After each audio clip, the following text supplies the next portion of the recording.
NFL Week 2 Week with your host, Buddy Strange, bringing you the best news in the funniest way possible every week of the NFL season.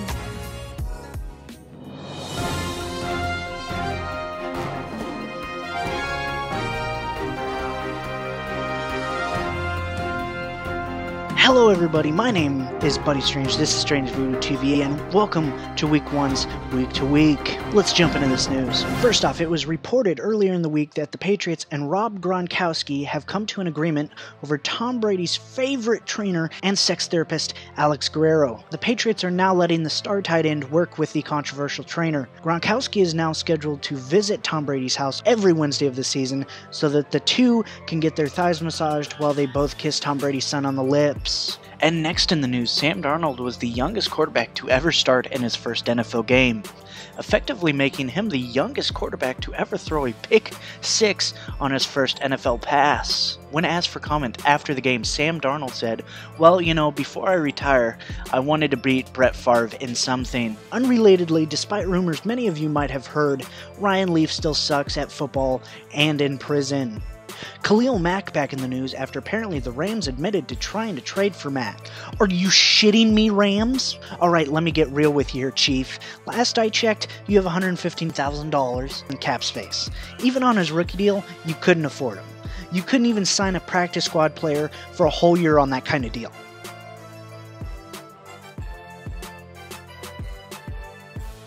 The most you could get is 2 water boys, and that don't even count towards the salary cap. Really, Les Snead? More like Les Snead to calm it the down on wanting everybody, am I right? In other news, one thing Keanu can't do anymore is kneel. Star safety for the Atlanta Falcons, Keanu Neal tore his ACL last Thursday and is expected to miss the rest of the season. In other injury news, Titans tight end Delanie Walker is out for the season with a bum ankle. Looks like he needs to do a little less tightening up and a little more loosening.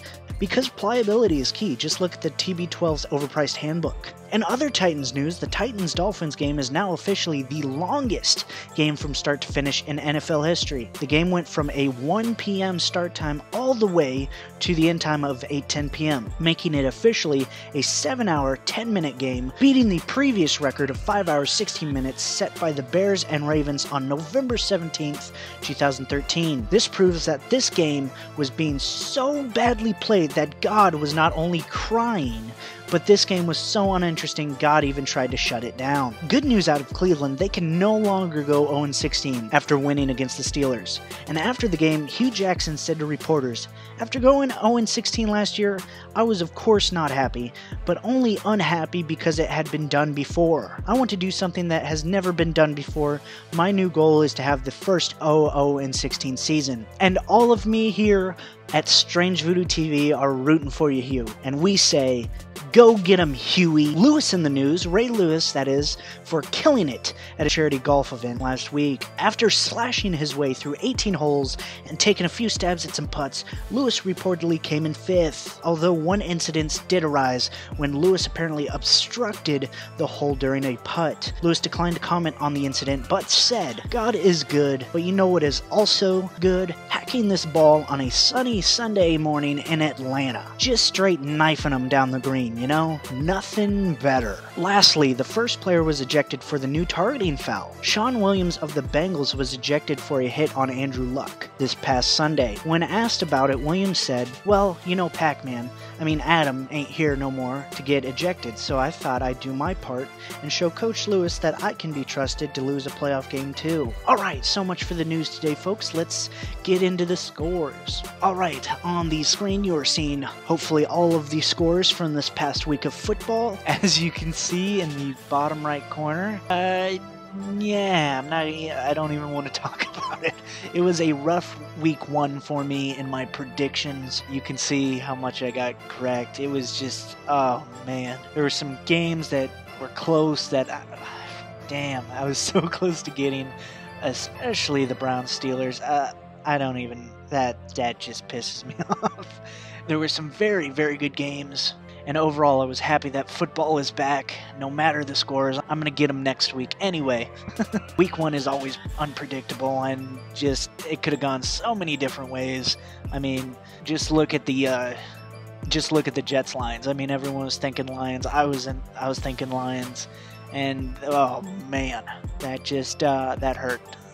Anyway, the best win of the week, in my opinion, there were some very good ones. I mean, anywhere from the Ravens to the Jets to the, Packers even. I mean, there's all these good games, but I'm going to have to go with the Buccaneers. I mean, even the Jets I could see winning over the Lions, but the Buccaneers shouldn't have won in New Orleans against a Saints team that is pretty damn good, at least on paper. I mean, they put up 40 themselves, and that defense, for whatever reason, just let old Fitzy boy pass all over him. That was unpredictable. I don't think anyone could have predicted what happened, and that is the power of Fitz magic. I had no...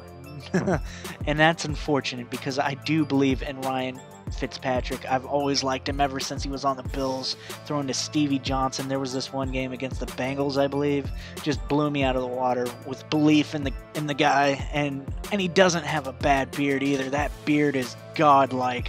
I'm impressed by Fitzmagic's beard. Fitzmagic is back, baby. He's back in red and brown for the Buccaneers. Old Fitzmagic himself just lighting up the Saints for a career high in yards and touchdowns. That was very impressive. It was just impressive what Fitzmagic was able to do for the Buccaneers against the Saints, so I'm going to have to give it to him. He and the Buccaneers are and for my worst loss of the week, I have actually a good number of choices for the worst loss of the week. I mean, we have the Bills absolutely getting destroyed by the Ravens. Who could have predicted that? I tweeted about it, Nathan Peterman. Woo! And we even said that in our weekly predictions video. How many picks is Peterman going to throw? The answer was 2, probably more if he didn't get pulled for Josh Allen, who actually looked pretty promising in his limited play of last week, and they are still undecided for this next week's starter. I'm calling Josh Allen, but that's beside the point. When I do my weekly preview for tomorrow, I'm gonna act like Josh Allen's the starter because I fully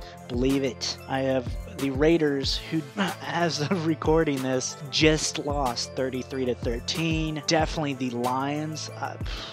I never would have called that ever. Besides all of that, all the worst losses I could have picked, I am picking the Bears because, you had it in the bag. You had it in the bag, Nagy. What are you doing? Aaron Rodgers out of the game, comes back into the game, saves the day, as he always does in Green Bay. Bears just had him at Green Bay. They had him, and they just like Khalil Mack proved to be a monster yet again, and he hasn't lost a step since entering Chicago and getting a big contract. He performed well. Roquan Smith played well. Hell, even Trubisky played well, and just total collapse. Aaron Rodgers being the magician he is, and I have to have the worst loss go to the Bears because, I mean, away game, you have it. It's hard to win in Green Bay. You have it in the bag, and then just the Bears had it. They lost at worst loss of the week, for sure.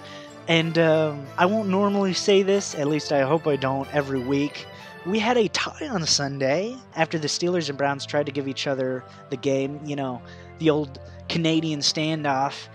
Neither quarterback looked great. Tyrod did look more like an NFL quarterback than Ben on during the game, but not a good first game for either in the end. All right, now for my players of the week. On offense, I do have Ryan Fitzpatrick. That was impressive. Against all odds, the Fitzburger was able to feed the whole wide receiver corps. Deshaun Jackson getting some, Mike Evans getting some. I mean, it was just amazing how Fitzpatrick performed this week, and I have to give this one to him. On defense, I have Von Miller. He absolutely wrecked the game and the game against the Seahawks, and I choose to believe that his performance led to a close win for the Broncos. 3 sacks on Russell Wilson, just ate him up all day. I have to give it to him. For special teams, I have Andre Roberts. He just finished his game on Monday night, or tonight, I get, well, yesterday. It's one in the morning. Anyway, on Monday, Andre Roberts just killed it. All of his returns looked explosive. He returned for a touchdown. Then he was definitely a key factor in shifting momentum for the Jets and a key factor in the win on Monday night. For the Offensive Rookie of the Week, I do have, I mean, this might be controversial, but it should be expected on this channel. I have Phillip Lindsay. I know it could be Saquon Barkley. It could be a number of people. I'm picking Phillip Lindsay here because of the motivation and the heart he brought to the Broncos and a touchdown he got. He was versatile. He was in all facets of the game, even special teams, playing out of his mind. The performance he put together for the Broncos definitely pushed them over the Seahawks for the win. I think without Phillip Lindsay on the field on Sunday, the Broncos would have lost. He played like everyone in the world was watching. He finished runs on top of the defender. Not once did I see him get slung back onto his back. He was catching balls. He was fast as hell, and he finished runs like nobody's business. I have to give this SVTV Player Rookie of the Week, Offensive Rookie of the Week award to Phillip Lindsay. And for the Defensive Rookie of the Week, simple, at least for me, Denzel Ward. He's Big Ben's new favorite target. 2 out of the 3 picks Big Ben threw on Sunday were to Denzel Ward, and Denzel Ward was key in getting the Browns to not go 0-16 and securing a tie for the Browns against the Steelers. And even when he wasn't picking the ball off, he had good coverage skills. And maybe it wasn't a bad thing that they didn't pick Bradley Chubb. I'm just saying, Denzel Ward looks to be special, much like Marshawn Lattimore was last year for the Saints. Alright, and now we're going to end the show, wrap it up, and I'll see you next week. And then we're going to get into the highlight of the week, Strange Voodoo TV's highlight of the week. Hope you liked today's video. If you did, hit that like button. If you haven't already, hit that subscribe button. Why not, right? I mean, come on. Anyway, comment anything down below that you want me to see. Go visit my website, StrangeVoodooTV.com. It has everything you want to know there. Follow me on Twitter, at StrangeVoodooTV. I'm planning on doing... I'm not big on social media, never have been. Created my Strange Voodoo TV Twitter just for this channel, but go follow me there. I'll post occasional stuff, interesting stuff, and I do a little bit of live tweeting on Sundays. At least I did this past Sunday. I plan to do that for every Sunday, and maybe not Thursdays, but Sundays, probably Mondays. Other than that, go follow me on Twitter, and I guess that's it. So we'll roll this highlight of the week for you, and I will see you in the next one. So keep it strange, people, and I will see you tomorrow in the weekly pick'em. All right, peace out. 7, Beckham's 8th reception. Now Barkley up the middle, cuts to the outside. Saquon Barkley across midfield, down the sideline, stayed in bounds, and Barkley takes it all the way. 68 yards for his first NFL touchdown. Before you get to that, you talk about a lot to ask of Evan Ingram. That's a lot to ask of Saquon Barkley to go 67 yards and then try to push your way through 2 big defensive linemen. By the way, Eli's got to help him out a little bit right there. Get behind him and push him.